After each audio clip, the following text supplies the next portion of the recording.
Rob Matthew. Hey, Rob, how are you? Hey, good. I wanted to ask about House Bill 470 again. Okay. You mentioned about your medical marijuana experience and listening to parents, and I'm wondering, you said you're steadfast against surgery. I can't hear you. You said you're steadfast against surgery Yes, for transgender kids. And I'm wondering why, if a parent, doctor, and child decide that's the best route. Yeah. Well, we have a lot of. Hang on, the medical organizations of all. Yeah, I know where you're going. We have a lot of situations that we don't allow parents to do, even if they want to do it. And so this is irreversible. Are they situations where this is professionals? We're not going to agree on this, Rob. I'm asking you. Yeah, I'm telling you. This is an irreversible situation that a kid should not be able to make. How often does it happen? It doesn't happen often, but it does happen. Okay, how often? Do you know?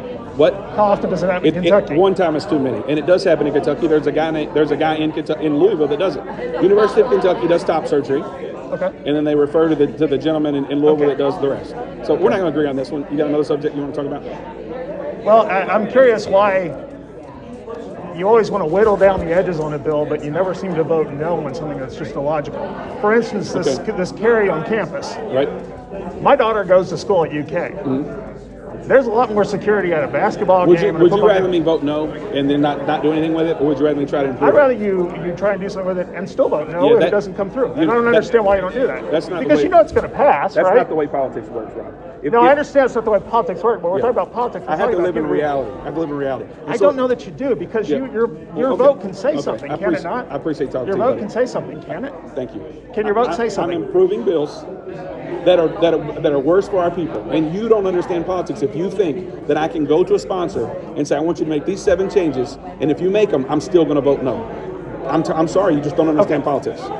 But you're right. I don't understand. I don't understand why we don't have any sort of compassion. Look, you attack me all the time, but I'm respectful. It's not an attack. It's an honest question. Okay, I understand. Well, listen. So if you feel attacked, I'm sorry. I'm fine with it. I'm right here. I know who you were when you walked up. Okay. And so if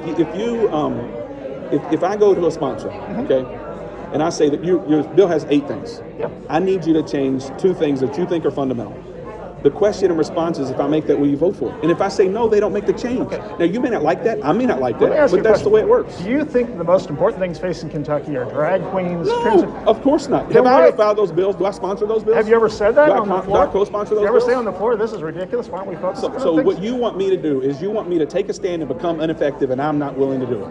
I think there are some things that are worth making a stand on. I live in a caucus of 80 people. Right. And if I stand up and I say those types of things and poke, let me finish.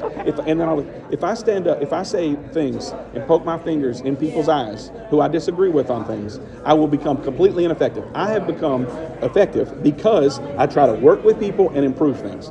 You don't like that. People of the far left don't like that. People of the far let me finish. People of the far right don't like what Morgan does. Morgan is very effective at what he does because he understands unfortunately there's a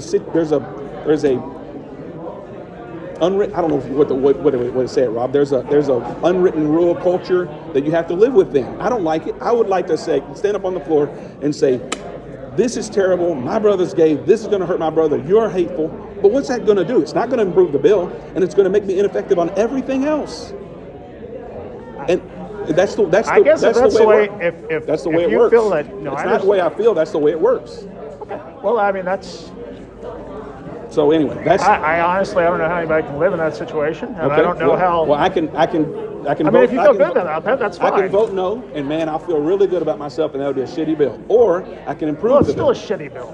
Fair point. But I can improve the bill. It's not and as you bad. Can still speak out and say there's a lot of other things to focus on. And pass and then the next time I go to that sponsor, what do you think they're going to say? What do you think they're going to say? Well, I think this is not just a one live in a vacuum. No, I understand I stand up and say how moral I am. I understand that, but I also know that the 3 people that voted against it apparently are facing the wrath of their party. Which voted against what? 470? Yeah. And I mean that's a question. Whoever told you they're facing the wrath of the party has no idea what they're talking about. Kim Moser, Stephanie Dietz. I gotta go pick up Daniel. So you know how to get a hold of me. We can go to coffee if you want to. How are you? Matt.